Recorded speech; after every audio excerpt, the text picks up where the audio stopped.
लिसा Montgomery, जो कि tubal ligation कराने के बाद एक बच्चा चाहती थी। लिसा मोंटगोमरी एक अमेरिकी अपराधी थी जिसने केवल एक ही व्यक्ति की हत्या की, लेकिन उसने यह बहुत ही भयानक तरीके से किया, और सिर्फ इसलिए क्योंकि वह एक बच्चा चाहती थी। 16 दिसंबर 2004 को मिसौरी के स्किडमोर में लिसा मोंटगोमरी ने 8 महीने की गर्भवती बॉबी जो स्टिनेट को गला घोंटकर मार डाला, उसका पेट काटा जब वह अभी भी जिंदा थी, बच्चे को चुरा लिया और उसे मरने के लिए छोड़ दिया। इसके बाद उसने उस बच्चे को अपना बताने की कोशिश की। लिसा पहली ऐसी महिला थी जिसे 1953 के बाद से संघीय रूप से फांसी दी गई थी। इसका मतलब है कि संघीय सरकार ने कहा तुम्हें मरना होगा, और उन्होंने 13 जनवरी 2021 को उसे फांसी दे दी। यह एक बहुत ही भयानक कहानी है दोस्तों, तो पॉपकॉर्न ले आओ और बैठ जाओ। चलो लिसा के दर्दनाक बचपन से शुरू करते हैं और देखते हैं कि उसके जीवन में कितनी बार लोगों ने उसकी मदद नहीं की। लिसा का जन्म 27 फरवरी 1968 को मेलबर्न, कंसास में जुड़ी शॉनेसी से हुआ था। लिसा के जन्म से पहले ही उसकी मां जुड़ी शराब का सेवन करती थी, जिसके कारण लिसा को मस्तिष्क में स्थायी क्षति हुई थी। लिसा के जैविक पिता उसके शिशु अवस्था में ही उसे छोड़ गए। वह कभी भी एक स्थिर घर में नहीं रह पाई क्योंकि जुड़ी उन्हें बार बार एक जगह से दूसरी जगह ले जाती थी। हालात को और भी बदतर बनाने के लिए जुड़ी बेहद निर्दयी थी। जब लिसा अभी बच्ची ही थी, जुड़ी ने उसे घंटों तक हाई चेयर पर बैठाए रखा क्योंकि उसने अपना खाना पूरा नहीं किया था। बेचारी लिसा को तो यह भी समझ में नहीं आता था कि उसके साथ क्या हो रहा है। निर्दयी जुड़ी ने लिसा के रोने पर उसके मुंह पर टेप चिपका दिया, और अगर इससे भी उसका रोना नहीं रुकता था तो वह अपनी उंगली उसकी नाक में डालकर उसे दम घोंटने की कोशिश करती थी। जुड़ी ने यहां तक कि गर्व से कहा कि लिसा के पहले शब्द थे, मुझे मत मारो, इससे दर्द होता है। लिसा की एक बड़ी सौतेली बहन थी, डायने मैटिंगली। जब वह 8 साल की थी, तब एक बार जुड़ी के प्रेमी ने उसका बलात्कार किया। इसके बाद बाल सुरक्षा सेवाएं, चाइल्ड प्रोटेक्टिव सर्विसेज (CPS) ने उसे फोस्टर केयर में भेज दिया। बाल सुरक्षा सेवा अधिकारी (CPS) ने आकर कहा, डायने सुनो, तुम अब इस घर में नहीं रह सकती क्योंकि हमें नहीं लगता कि तुम्हारी मां तुम्हारी सुरक्षा कर सकती है। लेकिन अंदाजा लगाओ, तुम्हारी सौतेली बहन लिसा यहां रह सकती है। डायने ने घर से बाहर जाते समय CPS अधिकारी के द्वारा गाड़ी में बिठाने के दौरान उल्टी कर दी, क्योंकि उसे यह एहसास हुआ कि अगर वह अब इस घर में नहीं है तो अगला लक्ष्य लिसा होगी। मुझे सबसे ज्यादा गुस्सा इस बात पर आता है कि डायने को ले जाने के बाद CPS अधिकारी ने कभी यह नहीं देखा कि लिसा का क्या हुआ या उसके साथ कभी कोई दुर्व्यवहार हुआ था या नहीं। CPS अधिकारी उन पहले लोगों में से था जिन्होंने लिसा की मदद करने में नाकामयाब रहे। जब लिसा प्राथमिक विद्यालय में थी तो वह बहुत अच्छा करती थी, लेकिन मिडिल स्कूल में उसे विशेष जरूरतों वाली कक्षाओं की जरूरत पड़ने लगी और वह अक्सर कक्षाओं के दौरान ध्यान भटक जाती थी। वह ठीक से प्रदर्शन नहीं कर रही थी। स्कूल प्रशासन का मानना था कि यह गहरे भावनात्मक आघात के कारण हो सकता है। उन्हें संदेह था कि वह घर पर यौन, शारीरिक या मौखिक शोषण का शिकार हो रही थी। दुर्भाग्यवश वे भी लिसा की मदद नहीं कर सके क्योंकि उन्होंने इस मामले की आगे कोई जांच नहीं की। एक बार जब जुड़ी लिसा से बेहद गुस्सा थी, उसने उसे धमकी दी कि वह परिवार के कुत्ते को मार देगी। निर्दयी जुड़ी ने लिसा को कुत्ते को देखना मजबूर किया, जबकि वह बार बार कुत्ते के सिर को फावड़े से मार रही थी, जब तक कि कुत्ता मर नहीं गया। क्या आप कल्पना कर सकते हैं कि इससे लिसा को कितना आघात पहुंचा होगा? यह लिसा और कुत्ते दोनों के लिए बहुत ही दुखद था। दोनों निर्दोष थे। जुड़ी की शादी एक व्यक्ति से हुई जिसका नाम जैक क्लीनर था, और यहीं से हालात वास्तव में बिगड़ने लगे। वह अब लिसा का सौतेला पिता था और उसने लिसा से 11 साल की उम्र से ही यौन शोषण करना शुरू कर दिया था। जैक ने तो और भी बुरा काम किया, उसने अपने दोस्तों को बुलाकर लिसा के साथ सामूहिक बलात्कार करवाया। यह घंटों तक चलता था और यह उनके लिए एक दैनिक दिनचर्या बन गया था, एक विशेष रूप से बनाए गए कमरे में। उन्होंने उसे शारीरिक रूप से भी प्रताड़ित किया और काम खत्म होने के बाद उस पर पेशाब किया। और अंदाजा लगाओ, निर्दयी जुड़ी को इन सब बातों का पता था। उसने तो यहां तक कि लिसा को ही इसके लिए दोषी ठहराया और उसे बंदूक से धमकाया। जुडी ने भी एक और बुरा काम किया। वह 11 साल की लिसा को जो कोई भी पुरुष घर आता था, जैसे प्लम्बर या बिजली मिस्त्री, के सामने पेश कर देती थी, बस कुछ अतिरिक्त पैसे कमाने के लिए। सिर्फ भगवान ही जानते हैं कि इन सब चीजों ने मुझे कितना गुस्सा दिलाया। जब लिसा 14 साल की थी, वह अपने चचेरे भाई डेविड के साथ रहने चली गई। डेविड एक डिप्टी शेरिफ था। उसने डेविड को अपनी आप बीती बताई। डेविड ने उसकी बात पर यकीन किया और वह सच में डरा और नाराज था। तो क्या यह उसके दुर्व्यवहार का अंत था? हो सकता था, लेकिन दुर्भाग्यवश डिप्टी शेरिफ डेविड ने किसी को कुछ नहीं बताया। वह अपनी जिंदगी जीता रहा। एक और व्यक्ति जिसने लिसा की मदद नहीं की। जब लिसा 17 साल की थी, तो जुडी और उसका सौतेला पिता जैक का तलाक हो गया। जुडी ने लिसा को तलाक की कार्यवाही में अपने साथ चलने के लिए मजबूर किया ताकि वह जज को बता सके कि उसके सौतेले पिता ने उसका यौन शोषण किया था, जिससे तलाक में उसे फायदा हो सके। निर्दयी जुडी ने कहा, हाँ, यह जरूर हुआ था, और बेटा, एक और घटना थी जिसे तुम भूल गई हो। जज को उसके बारे में भी बताओ। जबकि लिसा जज के सामने रो रही थी। तुम कितनी घृणित महिला हो। अपनी बेटी के प्रति कोई सहानुभूति नहीं। तुम्हारे पति ने उसे सालों तक बलात्कार किया और तुमने कुछ नहीं किया। जज वास्तव में गुस्से में थे। जुडी ने परवाह नहीं की। हाँ, तो क्या मुझे घर मिल जाएगा? इस सब में सबसे बुरी बात यह थी कि जैक पर कभी आरोप नहीं लगाया गया। सामाजिक कार्यकर्ता ने इस यौन शोषण पर एक फाइल बनाई, इसे तुलसा काउंटी जिला अटॉर्नी के कार्यालय में सौंप दिया और कुछ भी नहीं हुआ। उन्होंने कभी फॉलोअप नहीं किया। उन्होंने कभी उसके सौतेले पिता के खिलाफ कोई कार्रवाई नहीं की। वे ऐसे थे। फाइल के लिए धन्यवाद।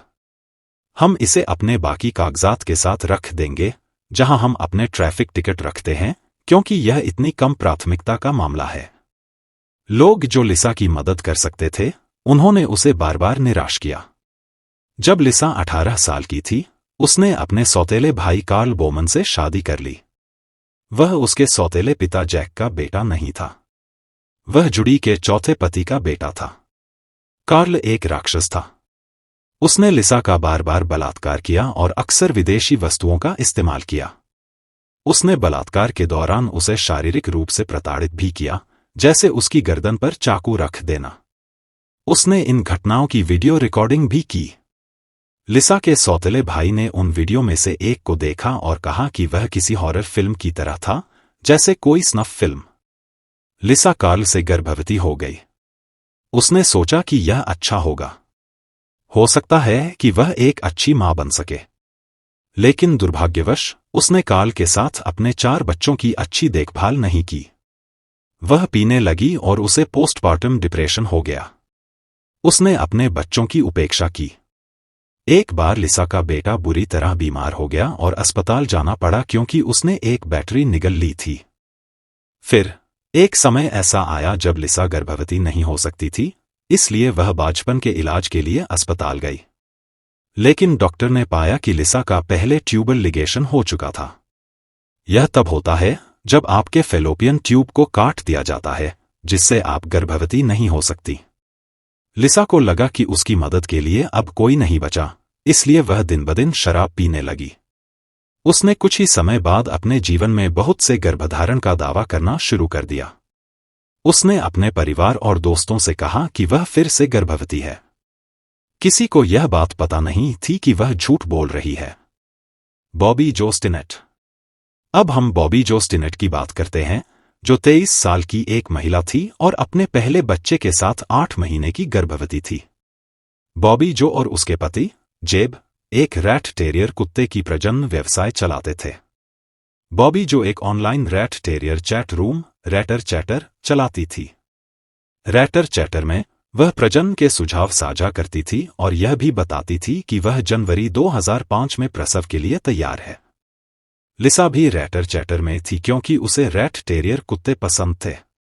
उसने भी घोषणा की कि वह जुड़वां बच्चों के साथ गर्भवती है, लेकिन उनमें से एक की मृत्यु हो गई है, इसलिए वह दिसंबर 2004 में जीवित बच्चे को जन्म देगी। उसने यह झूठ अपने पति केविन से भी कहा और उसने भी विश्वास कर लिया। उसने इंटरनेट से सोनोग्राम की तस्वीरें ली और उनमें अपना नाम फोटोशॉप कर दिया। फिर उसने यह तस्वीरें केविन और अपने सभी दोस्तों को दिखाईं। हालांकि कई लोग संशय में थे क्योंकि उन्होंने उसे कुत्ते की प्रतियोगिताओं में देखा था, लेकिन वह गर्भवती नहीं दिखती थी और उसका वजन भी नहीं बढ़ा था। लेकिन किसी ने उससे कुछ पूछा नहीं। बॉबी जो और लिसा रैटर चैटर में दोस्त बन गईं और वे गर्भावस्था की कठिनाइयों और अन्य चीजों के बारे में बात करती थी। लिसा ने फिर नाटक किया कि वह अपने बच्चों के लिए क्रिसमस के लिए एक रैट टेरियर पिल्ला चाहती है। बॉबी जो बहुत खुश थी क्योंकि उसके पास पिल्लों का एक नया झुंड था। लिसा ने कहा कि वह पहले पिल्ला देखना चाहती है और बॉबी जो ने सहमति जताई और वे बॉबी जो के घर मिलने का योजना बनाई। जैसे ही लिसा पहुंची और बॉबी जो ने दरवाजा खोला, लिसा ने अंदर धक्का दिया और उसे तब तक गला दबाया जब तक कि उसने संघर्ष करना बंद नहीं कर दिया। लिसा ने फिर एक रसोई के चाकू से बॉबी जो का पेट काट दिया जबकि वह अभी भी जीवित थी। इस दौरान बॉबी जो बार बार होश और बेहोशी के बीच झूल रही थी। लिसा ने उसके पेट में हाथ डाला, गर्भ से बच्ची को निकाला और उसे कंबल में लपेटा। फिर लिसा बच्ची को लेकर कार में बैठकर भाग गई और बॉबी जो को खून बहने के लिए छोड़ दिया। लिसा के आने से पहले बॉबी जो अपनी मां बेकी हार्पर से फोन पर बात कर रही थी। उसने फोन काट दिया क्योंकि लिसा आ गई थी। बेकी ने 1 घंटे बाद उसे फोन किया, लेकिन कोई जवाब नहीं मिला, इसलिए वह बॉबी जो के घर गई। उसने अंदर जाकर देखा कि हर जगह खून बिखरा हुआ है और बॉबी जो बेहोश फर्श पर पड़ी है। उसने 911 पर कॉल किया, कृपया जल्दी आइए, मेरी बेटी का पेट ऐसा लग रहा है जैसे वह फट गया हो और मैं उसका बच्चा कहीं नहीं ढूंढ पा रही। पैरामेडिक्स आए और बॉबी जो को मृत घोषित कर दिया। इसके बाद उन्होंने बच्ची को खोजने के लिए अम्बर अलर्ट जारी किया। रैटर चैटर के एक ब्रीडर ने लिसा के बारे में जानकारी दी, यह बताते हुए कि वह बॉबी जो के बहुत करीब थी और रैटर चैटर चैट रूम की जांच करने के लिए कहा। अगले दिन 17 दिसंबर 2004 को उन्होंने आईपी एड्रेस का पता लगाकर केविन मोंटगोमरी के घर पहुंच गए और अधिकारियों का एक दल वहां भेजा गया। दूसरी ओर लिसा और केविन अपने नवजात अबीगेल को दिखा रहे थे।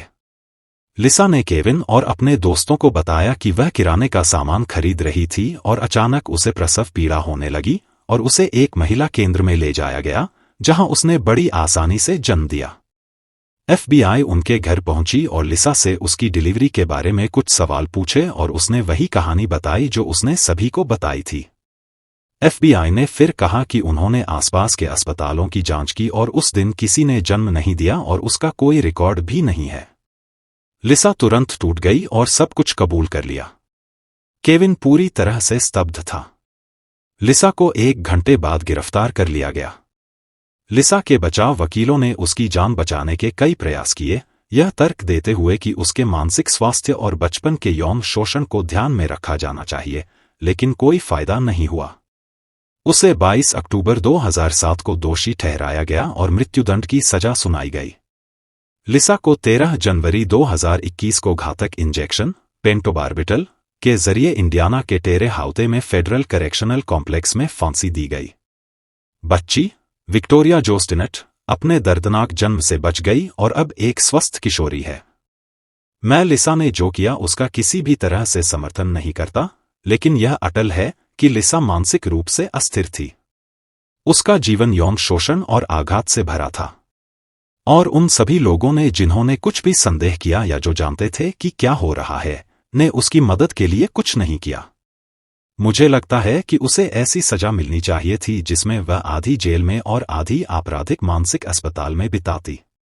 इस क्रूरता और असहनीय दुख से भरी कहानी ने न केवल बॉबी जो स्टिनेट के परिवार को, बल्कि उन सभी लोगों को भी चौंका दिया जो इस मामले को सुनते थे।